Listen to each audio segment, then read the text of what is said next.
നടി, ഒരു ആക്ട്രസ്, ലോകത്തെ ഏറ്റവും വലിയൊരു ഇൻഫ്ലുവൻസറാണ്, നർത്തകിയാണ്, നടിയാണ്, അഭ്രപാളികളിൽ ഒരുപാട് കഥാപാത്രങ്ങൾക്ക് ജീവൻ നിർമ്മിച്ചു നൽകിയ വലിയ നായികയാണ് ആ പെണ്ണ്.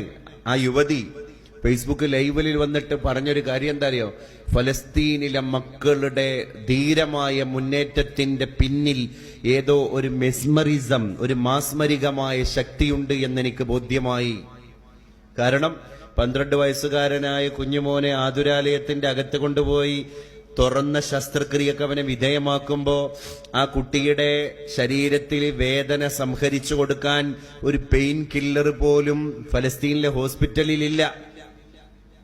പിന്നെയാണോ അനിസ്തെറ്റിക് മെഡിസിൻ? ഒരു പെയിൻ കില്ലർ പോലും ഇല്ല. പിന്നെ എങ്ങനെ ആ കുട്ടിക്ക് അനിസ്തേഷ്യ കൊടുക്കുക? വയറു കീറി ശസ്ത്രക്രിയ നടത്തണം. അനിസ്തെറ്റിക് മെഡിസിന് പോയിട്ട് വേദനാ സംഹാരിയായ ഒരു ക്യാപ്സൂള് പോലുമില്ലാത്ത, വൈദ്യുതി ബന്ധങ്ങൾ ദിവസങ്ങളായി വിച്ഛേദിക്കപ്പെട്ടു പോയ, ഫലസ്തീനിന്റെ ഇരുട്ട് മൂടിപ്പോയ ആതുരാലയത്തിന്റെ നാലുകെട്ടിന്റെ അകത്ത് ശസ്ത്രക്രിയയുടെ ആയുധം പച്ചവയറിന്റെ മുകളിൽ ആരോഗ്യ വിദഗ്ധനായ വിശ്വകരൻ വെക്കുമ്പോ 12 വയസ്സുകാരനായ കുഞ്ഞിമോൻ വേദന കൊണ്ട് നിലവിളിക്കുകയാണ്. അപ്പൊ 40 വയസ്സുകാരനായ ആരോഗ്യ വിദഗ്ധൻ ഡോക്ടർ ആ കുട്ടിയോട് പറയാണ്, മോനെ, നിന്റെ വേദന സംഹാരി ഖുർആനാണ്, അതുകൊണ്ട് ഇഖ്റഇൽ ഖുർആൻ, നീ ആ വേദഗ്രന്ഥത്തെ പാരായണം ചെയ്യൂ എന്റെ കുഞ്ഞുമോനെ. ആ കുട്ടി ഇടതും വലതും നോക്കാതെ മനോഹരമായിട്ട് തനിക്ക് മനപ്പാഠമായ ഖുർആനിന്റെ ദിവ്യ സൂക്തികളെ മധുര മനോഞ്ചമായിട്ട് ഉരുവിടുകയാണ്. അവന്റെ വേദന പമ്പ കടന്നു. ആ ഓപ്പറേഷൻ പൂർത്തിയായി. മറ്റൊരു സ്ഥലത്ത് ഉമ്മ മരിച്ചുപോയ കുട്ടി, ഉപ്പ മരിച്ചുപോയ കുട്ടി, അവന്റെ ഗൃഹം, വീട് തകർന്നു പോയിട്ടുണ്ട്, അവന്റെ കൃഷിയിടം തകർന്നു പോയിട്ടുണ്ട്, അവന്റെ സിബ്ലിങ്സ്, അവന്റെ സിസ്റ്റേഴ്സും ബ്രദേഴ്സും ഒക്കെ മരിച്ചു പോയിട്ടുണ്ട്. അവൻ മാത്രം ബാക്കി, ഒരു കുഞ്ഞുമോൻ. ആ കുട്ടി ഏകാന്ത പതികനായിട്ട് ഗസയുടെ മുനമ്പിലൂടെ, മണലാരണ്യത്തിലൂടെ ഇങ്ങനെ നടന്നു പോകുമ്പോ ഒരു മാധ്യമ പ്രവർത്തകൻ, അൽ ജസീറ ചാനലിന്റെ പ്രതിനിധി ആ കുട്ടിയോട് ചോദിച്ചൊരു ചോദ്യമുണ്ട്. മോനെ, തലക്ക് മുകളിലൂടെ ഇസ്രായേലുകാരന്റെ ബോംബർ വിമാനങ്ങള്, സ്കഡർ മിസൈലുകള്, ശല്യാക്രമണങ്ങള് ഒക്കെ തുരുതുരാ വർഷിച്ചു കൊണ്ടിരിക്കുന്ന ഈ നേരത്ത് നീ എന്താടാ ഒറ്റക്ക് നടക്കുന്നത്? നിനക്ക് ഉമ്മയില്ലേ? അപ്പൊ ആ കുട്ടി കൊടുത്തൊരു മറുപടിയുണ്ട്, ഉമ്മി ഇൻതഖലത് ഇലാ റഹ്മത്തില്ലാഹ്, എന്റെ ഉമ്മ പുതിയ ഉടയാട ധരിച്ച് അള്ളാഹുവിന്റെ കാരുണ്യത്തിലേക്ക് യാത്ര പോയിരിക്കുകയാണ്. അപ്പൊ നിന്റെ ഉപ്പ എവിടെയാണടാ? അപ്പൊ ഈ മാധ്യമ പ്രവർത്തകന് കണ്ണെത്താ ദൂരത്ത് കുന്നും കൂനയുമായിട്ട് കിടക്കുന്ന, തകർന്നു കിടക്കുന്ന കെട്ടിടത്തിന്റെ അവശിഷ്ടങ്ങളെ കാണിച്ചു കൊടുത്തിട്ട് ഈ കുഞ്ഞുമോൻ പറയാൻ, നിങ്ങൾ കണ്ടോ, ആ തകർന്നു കിടക്കുന്ന പർവ്വത സമാനമായ കെട്ടിട അവശിഷ്ടങ്ങൾക്കിടയിൽ എന്റെ വീടും തരിപ്പണമായിട്ട് കിടക്കുകയാണ്.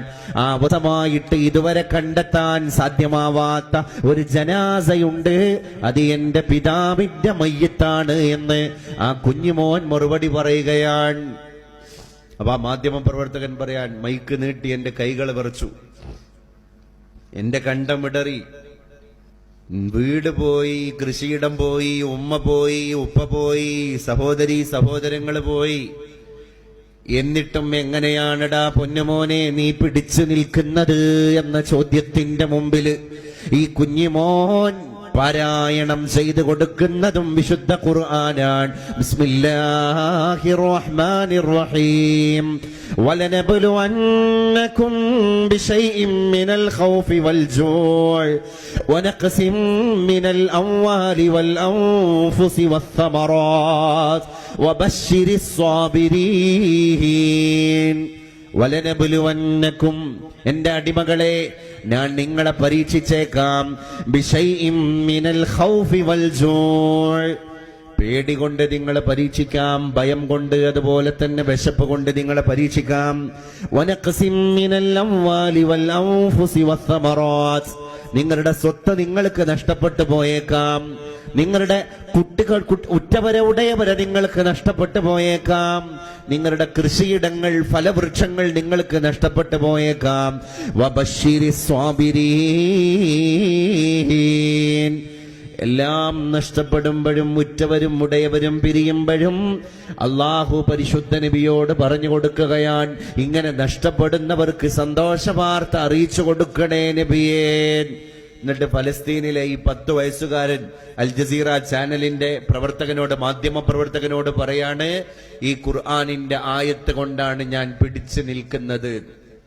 ഇതാണ് അമേരിക്കയിലെ യുവതിയായ നർത്തകി, സിനിമാ നടി കണ്ടുകൊണ്ടിരിക്കുന്നത്. അങ്ങനെ വ്യത്യസ്ത സ്ഥലങ്ങളിലെ ഫലസ്തീനിലെ യുവതികൾ, അവിടുത്തെ യുവാക്കൾ, അവിടുത്തെ ഉമ്മമാർ, അവിടുത്തെ ഉപ്പമാർ, അവിടുത്തെ പിഞ്ചു പൈതങ്ങൾ വരെ ഒരു ദിവ്യവിശ്വാസത്തിന്റെ അകളങ്കമായ തിരമാലകൾ ഹൃദയത്തിൽ തീർത്ത വേലിയേറ്റം കൊണ്ടിങ്ങനെ ജീവിക്കുകയാണ്. അപ്പോഴാണ് ഈ നടി പറഞ്ഞത്, ഞാൻ ആ വേദഗ്രന്ഥത്തെ അന്വേഷണം നടത്താൻ പോയി. ആ അന്വേഷണം എന്നെ എത്തിച്ചത് പരിശുദ്ധ മതത്തിന്റെ ശാദ്വല തീരത്താണ്. അതുകൊണ്ട് എന്റെ ഫേസ്ബുക്ക് ലൈവിലൂടെ ഞാൻ എന്നെ വീക്ഷിച്ചു കൊണ്ടിരിക്കുന്ന ആയിരക്കണക്കിന് ജനതയോട് അർത്ഥശങ്കക്കിടയില്ലാതെ ഒരു കാര്യം പ്രഖ്യാപിക്കുകയാണ്, അശ്ഹദു അല്ലാ ഇലാഹ ഇല്ലല്ലാഹ് വഅശ്ഹദു അന്ന മുഹമ്മദർ റസൂലുള്ളാഹ്. നമ്മൾ പലപ്പോഴും ആലോചിക്കേണ്ട ഒരു കാര്യമുണ്ട്. നോക്കൂ നിങ്ങൾ, അൽഹംദുലില്ലാ അള്ളാഹിന്റെ തൗഫീഖോട് കൂടെ നമ്മളെ കുട്ടികൾക്ക് ഇന്ന് ഡ്രസ്സിന് ഡ്രസ്സ്, ഫുഡിന് ഫുഡ്, അല്ലേ? എല്ലാ ബ്രാൻഡുകളും കുട്ടികൾക്ക് അറിയാം. 6 വയസ്സുള്ളൊരു കുട്ടിയോട് ഡ്രസ്സ് പറയുമ്പോൾ ആ കുട്ടി ബ്രാൻഡഡ് ഡ്രസ്സുകളുടെ ഉൽപ്പന്നങ്ങളുടെ കമ്പനിയുടെ പേര് പോലും പറയാൻ. ഏതെങ്കിലും ഒരു ഡ്രസ്സ് എടുത്തു കൊടുക്കാൻ തന്നെ നമ്മുടെ ബലാരിഷ്ടതകളുള്ള കാലത്ത് നമ്മുടെ കുട്ടിക്ക് അത് പോരാ. ഫുഡ്, അവൻ കാണുന്ന കാർട്ടൂൺ പോലും ബ്രാൻഡ് വൽക്കരിക്കപ്പെട്ടു. ആ പരിസ്ഥിതിയിൽ നമ്മൾ മറ്റൊരു തലമുറയെ പറ്റി തിരിച്ചറിയണം. ബ്രാൻഡ് നെയിം അറിയാത്ത, ഫുഡിന്റെ ബ്രാൻഡ് നെയിം അറിയാത്ത, ഡ്രസ്സിന്റെ ബ്രാൻഡ് നെയിം അറിയാത്ത, കാറിന്റെ ബ്രാൻഡ് നെയിം അറിയാത്ത, കാർട്ടൂണിന്റെ ബ്രാൻഡ് നെയിം അറിയാത്ത ഫലസ്തീനിലെ കുഞ്ഞുമക്കളുണ്ട്. ആ കുട്ടികൾ പറയും, ഞങ്ങൾക്ക് ഒരൊറ്റ ബ്രാൻഡ് നെയിമാണ് അറിയാം. ഏതാണ് മക്കളെ നിങ്ങൾക്കറിയുന്ന ബ്രാൻഡ് നെയിം? അപ്പൊ ആ കുട്ടികൾ പറയും, അമേരിക്കയുടെ ജോൺ ബൈഡന്റെ ഉദ്യോഗസ്ഥന്മാര് നിർമ്മിച്ച് ഇസ്രായേലിന്റെ നെതന്യാഹുവിന്റെ പട്ടാളക്കാരന്റെ കയ്യിലേക്ക് ഏൽപ്പിച്ചു കൊടുക്കുന്ന മൂർച്ചയുള്ള യന്ത്രത്തോക്കിന്റെ ബ്രാൻഡും വേഗതയും വേദനയും ആകെ അറിയുന്ന മക്കള് ഞങ്ങളാണ്. കാരണം അത് പരീക്ഷിക്കുന്നത് ഞങ്ങളുടെ ഇടനെഞ്ചിലാണ്. അതുകൊണ്ട് അമേരിക്ക നിർമ്മിച്ചിരിക്കുന്ന യന്ത്രത്തോക്കിന്റെ വെടിയുണ്ടയുടെ വേഗത ലോകത്ത് അറിയണമെങ്കിൽ അത് ഞങ്ങളോട് ചോദിക്കണം. അതിന്റെ വേദന അത് എത്രമാത്രം ആഴത്തിലേക്ക് പോകുമെന്നറിയണമെങ്കിലും ഞങ്ങളോട് ചോദിക്കണം എന്ന് പറയുന്ന ഒരു തലമുറ. ലോകം അങ്ങനെയാണ്. ദുനിയാവിന്റെ അവസ്ഥ തന്നെ പലർക്കും പല വിധത്തിലാണ്. ഇത്രയും വലിയ ടെക്നോളജിയും ഇത്രയും വലിയ കണ്ടുപിടുത്തങ്ങളൊക്കെ ലോകത്ത് വികസിച്ചിട്ടും നമുക്ക് അതിനൊന്നൊരു പരിഹാരം കാണാൻ കഴിഞ്ഞിട്ടില്ല. അതുകൊണ്ടാണ് ഇതിന്റെ പേര് ദുനിയാവ് എന്നായത്. അപ്പൊ ഇവിടെ എന്ത്? അപ്പൊ മതം നമ്മളെ ഒതുക്കി നിർത്തുകയാണ്. എപ്പോഴും ആലോചിക്കണത്. നോക്കൂ നിങ്ങൾ, ഔസുൽ അഅ്ലമിലൂടെ ലക്ഷോപലക്ഷം ആളുകൾ ഇസ്ലാമിലേക്ക് വരികയാണ്. ഷെയ്ഖ് റിഫായി തങ്ങളിലൂടെ ഇസ്ലാമിലേക്ക് ആളുകൾ കടന്നു വരികയാണ്. അജ്മീർ ഉപ്പാപ്പയിലൂടെ ലക്ഷോപലക്ഷം ജനത ഇസ്ലാമിലേക്ക് കടന്നു വരികയാണ്. ഈ സൂഫി ചക്രവർത്തിമാരൊക്കെ തന്നെ ശാന്ത സ്വരൂപരായിരുന്നല്ലോ. ഞാൻ പറഞ്ഞുകൊണ്ടുവന്ന സംഭവം, വിശുദ്ധ സ്വഹാബി വന്നിട്ട് പരിശുദ്ധ നബിയോട് ചോദിച്ച ചോദ്യം, മദ്ദീനു യാ റസൂലല്ലാഹ്, എന്താണ് റസൂലേ ദീൻ എന്ന് പറഞ്ഞാൽ? അവിടുന്ന് മറുപടി പറയുകയാണ്, അദ്ദീനു അന്നസീഹ, ദീൻ ഉപദേശമാണ്, ഗുണദോഷമാണ്. രണ്ടാമതായി ഇതേ സഹാബി ചോദിക്കാൻ, മദ്ദീനു യാ റസൂലല്ലാഹ്, രണ്ടാമതും എനിക്കറിയേണ്ടത് ഈ ദീൻ എന്താണ് എന്ന് തന്നെയാണ് നബിയെ.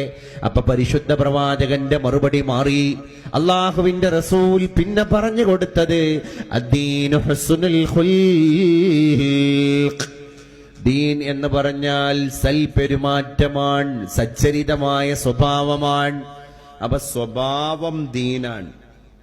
സ്വഭാവം, ബ്യൂട്ടി ഓഫ് ക്യാരക്ടർ, പെരുമാറ്റത്തിന്റെ ഭംഗിയാണത്രേ ദീനിന് ഇത്രയും സൗന്ദര്യം ഉണ്ടാക്കിയത് എന്നാണ്.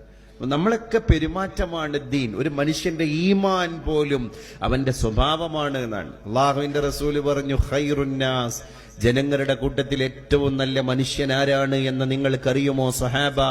ബതീഉൽ ഖളബ്, അവന് ദേഷ്യം പിടിപ്പിക്കാൻ വളരെ പ്രയാസമാണ്. അവനെ ഒരാൾ വന്നിട്ട് ദേഷ്യം പിടിപ്പിക്കാൻ ശ്രമിച്ചാല് ഈ ദേഷ്യം പിടിപ്പിക്കാൻ വന്നവൻ ദേഷ്യം പിടിച്ചിട്ട് ഇറങ്ങിപ്പോവുക എന്നല്ലാതെ ഇവന് ദേഷ്യം പിടിക്കൂല. ബതീഉൽ ഗളബ്, വളരെ ശാന്തനാണ്. സാവകാശം മാത്രമാണ് അവന് ദേഷ്യം വരിക. മാത്രമല്ല വസരീഉൽ ഫൈ, അങ്ങനെ ദേഷ്യം വന്നാൽ തന്നെ അത് പെട്ടെന്ന് കെട്ടുപോകുന്ന പ്രകൃതക്കാരനാണ്. ഈ സ്വഭാവമുള്ളവനാണ് അത്രേ ആകാശഗംഗയുടെ ചുവട്ടിലെ ഏറ്റവും ഖൈറായ മനുഷ്യനെന്ന് മുഹമ്മദ് മുസ്തഫ സല്ലല്ലാഹു അലൈഹി വസല്ലം. വശർറുന്നാസ്, ജനങ്ങളുടെ കൂട്ടത്തിലെ ഏറ്റവും ഷർറായ മനുഷ്യൻ ആരാണെന്ന് നിങ്ങൾക്കറിയുമോ സ്വഹാബ? സരീഉൽ ഗളബ്, വളരെ പെട്ടെന്ന് ദേഷ്യം വരുന്ന ആളുകളാണ്. വബതീഉൽ ഫൈ,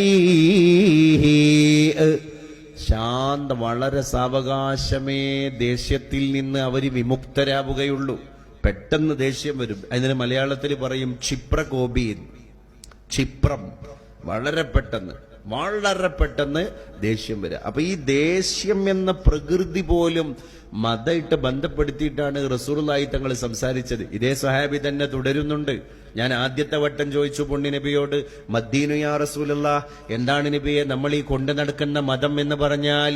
പരിശുദ്ധ റസൂല് പറഞ്ഞത് അന്നസീഹ, അത് ഉപദേശമാണ്. രണ്ടാമത് ഞാൻ ചോദിച്ചു, മദ്ദീനു യാ റസൂലല്ലാഹ്, എന്താണ് നബിയെ നമ്മുടെ മതം എന്ന് പറഞ്ഞാൽ?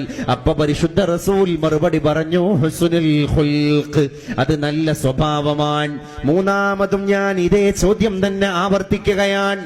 പരിശുദ്ധ പ്രവാചക തിരുമേനിയുടെ പിൻഭാഗത്തിലൂടെ കയറി വന്ന് ഇതേ ചോദ്യം ഞാൻ തുടർന്നു, മദ്ദീനു യാ റസൂലല്ലാഹ്, എന്താണ് വിശുദ്ധ നബിയെ നമ്മുടെ മതം എന്ന് പറഞ്ഞാൽ? അപ്പൊ റസൂലുള്ളാഹി തങ്ങൾ മറുപടി പറയുകയാണ്, അദ്ദീനു അല്ലാ തഗ്ളബ, ദീൻ എന്ന് പറഞ്ഞാൽ നീ കോപിഷ്ഠനാകാതിരിക്കലാണ്, നീ ദേഷ്യപ്പെടാതിരിക്കലാണ്. അപ്പൊ അവിടെ ഗളബ്, അതുകൊണ്ടാണ് അൽ ഗളബു മിനശ് ശൈത്വാൻ, ഗളബ് പിശാചിൽ നിന്ന് വരുന്ന ഒരു സാധനമാണെന്നാണ്. അതുകൊണ്ടാണല്ലോ നബിതങ്ങൾ പറഞ്ഞത് ഇബ്ലീസിന് ഏറ്റവും ഇഷ്ടമുള്ള ആള് ദേഷ്യം പിടിക്കുന്ന ആളെയാണ് എന്നാണ്. കാരണം ദേഷ്യം വന്നു കഴിഞ്ഞാൽ പിന്നെ ഇബ്ലീസിന്റെ പണി കുറയും. ദേഷ്യം വന്നവന് കൊലക്കത്തിയെടുക്കാൻ പണിയില്ല. ദേഷ്യം വന്നവന് വാക്കുകളെ അസ്ഥാനത്ത് പ്രയോഗിക്കാൻ പണിയില്ല. ദേഷ്യം വന്നവന് നാവിനെ ആയുധമാക്കി മാറ്റാൻ പണിയില്ല. ദേഷ്യം വന്നവന് കടാരക്ക് മൂർച്ച കൂട്ടാൻ പണിയില്ല. ദേഷ്യം വന്നവനെ ഒരു മനുഷ്യനെതിരെ അന്യായങ്ങൾക്ക് കോപ്പുകൂട്ടാൻ പണിയില്ല. അപ്പൊ എല്ലാം ദേഷ്യത്തിൽ നിന്നാണ് തുടങ്ങുന്നത്. അതുകൊണ്ടാണ് ഭഗവത്ഗീതയില് ക്രോധത്തെ പറ്റി ഒരു ശീർഷകം തന്നെയുണ്ട്. ഗീതയിൽ പറയുന്നുണ്ട്. ഹൈന്ദവ മതഭക്തന്മാരൊക്കെ തന്നെ, വേദം പഠിക്കുന്ന ആളുകളൊക്കെ തന്നെ അത് ചൊല്ലി പഠിക്കാറുണ്ട്. ക്രോധാത് ഭവതി സമ്മോഹ, സമ്മോഹാ സ്മൃതി വിഭ്രമ, സ്മൃതി വിഭ്രമ ബുദ്ധിനാശോ, ബുദ്ധിനാശോ മോഹം കെട്ടുപോയാൽ അത് സ്മൃതി വിഭ്രമ, സ്മൃതി നമ്മുടെ യഥാർത്ഥ ബോധമണ്ഡലങ്ങൾക്ക് പരിക്ക് പേൽപ്പിക്കും. സ്മൃതി വിഭ്രമ ബുദ്ധിനാശോ, സ്മൃതിക്ക് എന്തെങ്കിലും പരിക്ക് പറ്റിയാൽ ബുദ്ധി തന്നെ നശിച്ചു പോകും. ഇതൊക്കെ കാരണം ദേഷ്യം കൊണ്ടാണ്. ബുദ്ധിനാശോ പ്രാണശ്യതി, ബുദ്ധിക്ക് തകരാറ് സംഭവിച്ചാലോ അത് കാരണം അപകടം, ആത്മഹത്യയിലൊക്കെ കലാശിക്കും. അല്ലെ, തിരുവനന്തപുരത്ത് ഡോക്ടർ ഷഹ്ന, നല്ല ഇസ്ലാമിന്റെ തറവാട്ടിൽ ജനിച്ചൊരു പെൺകുട്ടിയാണ്. മതവിഷയങ്ങളൊക്കെ തെറ്റില്ലാത്ത രീതിയിൽ കൈകാര്യം ചെയ്തൊരു പെൺകുട്ടിയാണ്. ഡോക്ടർ റുവൈസുമായിട്ടുണ്ടായ എന്തോ ഒരു പടലപ്പിണക്കം, അസ്വാരസ്യം, MBBS-ലൊക്കെ മെറിറ്റോറിയസ് ആയിട്ട് പഠിച്ച് മികവ് പുലർത്തിയ ആ പെൺകുട്ടി മെറിറ്റ് അടിസ്ഥാനത്തിൽ തന്നെ സംസ്ഥാനത്തെ പേരുകേട്ട മെഡിക്കൽ കോളേജായ അനന്തപുരിയിലെ മെഡിക്കൽ കോളേജിൽ PG സർജറിയിൽ PGക്കുള്ള സീറ്റ് അവളുടെ ബുദ്ധിക്ഷമത കൊണ്ട്, മേധാശക്തി കൊണ്ട് നേടിയെടുത്ത കുട്ടിയാണ്. അവള് ചില്ലറക്കാരിയല്ല.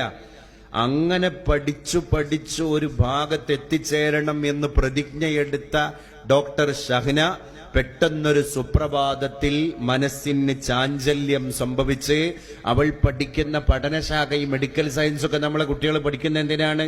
മാന്യമായിട്ട് ജീവിക്കാനാണ്. ഭൗതിക വിദ്യാഭ്യാസമൊക്കെ നമ്മൾ കുട്ടികൾ പഠിക്കുന്ന എന്തിനാണ്? അന്തസ്സോടുകൂടെ, സ്റ്റാറ്റസോടുകൂടെ, നല്ലൊരു പ്രൊഫൈലോടുകൂടെ കുടുംബം നയിക്കാനാണ്.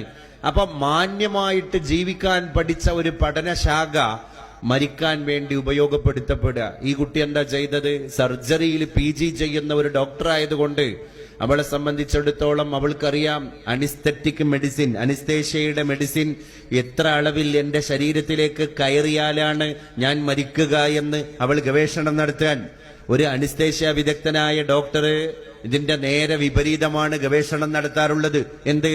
എന്റെ മുമ്പിൽ ഇപ്പോ ശസ്ത്രക്രിയ ടേബിളിന്റെ മുകളിൽ ഒരു രോഗി പോകുകയാണ്. ആ രോഗിയുടെ അനിസ്തേഷ്യ എന്റെ കയ്യിലാണ്. അപ്പൊ ആ രോഗി മരിക്കാതിരിക്കണമെങ്കിൽ എത്ര അളവിലാണ് ഞാൻ ആ രോഗിയുടെ ശരീരത്തിലേക്ക് അനിസ്തെറ്റിക് മെഡിസിന് കുത്തിവെക്കേണ്ടത് എന്ന് ഗവേഷണം നടത്തേണ്ട ഡോക്ടർ ഉവൈസുമായിട്ടുള്ള സ്വാരസ്യത്തിന്റെ പേരിൽ എങ്ങനെയാണ് ഗവേഷണം നടത്തിയത്?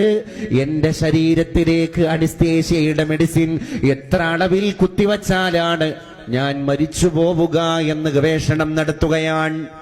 ആ ഗവേഷണത്തിന്റെ അടിസ്ഥാനത്തിലാണ് ഡോക്ടർ ഷഹന നേരെ ഹോസ്റ്റലിലേക്ക് പോകുന്നു. തന്റെ ശരീരത്തിൽ താൻ ജീവഹാനി സംഭവിക്കാൻ ആവശ്യമായ ഒരു സിറിഞ്ച് നിറയുള്ള അനിസ്തേഷ്യയുടെ മെഡിസിൻ ശേഖരിക്കുന്നു. എന്നിട്ട് അവള് 4 A4 ഷീറ്റുകൾ എടുത്തിട്ട് അതിൽ തന്റെ മരണകാരണം സുതരാം സുവ്യക്തമായിട്ട് എഴുതിപ്പിടിപ്പിക്കുന്നു. എല്ലാം കഴിഞ്ഞിട്ട് ശാന്ത സ്വരൂപയായി ഹോസ്റ്റലിലെ കട്ടിലിൽ കിടന്ന് അവരുടെ സ്വന്തം ശരീരത്തിലേക്ക് അവൾ തന്നെ ഈ മെഡിസിൻ കുത്തിവെച്ചിട്ട് അവൾ മരിക്കുന്നു. നമ്മളിങ്ങനെ ആലോചിച്ചു പോയി, ഭൗതിക വിദ്യാഭ്യാസത്തിന്റെ ഏത് വലിയ ശ്രീകോവിലിൽ നമ്മൾ വിലസിയിട്ടും കാര്യമില്ല. അലാ ബിദിക്രില്ലാഹി തത്മഇന്നുൽ ഖുലൂബ്, ഖൽബിന്റെ ഉള്ളിലേക്ക് ഈമാനിന്റെ പ്രകാശം വിരുന്നു വന്നവരേ വിജയിച്ചിട്ടുള്ളൂ 2 ലോകത്തും. അതുകൊണ്ടാണ് നമ്മൾ റബ്ബിനോട് ദ്വാരക്കണത്. എല്ലാ ദ്വായിലും അത് പറയണ്ടല്ലോ.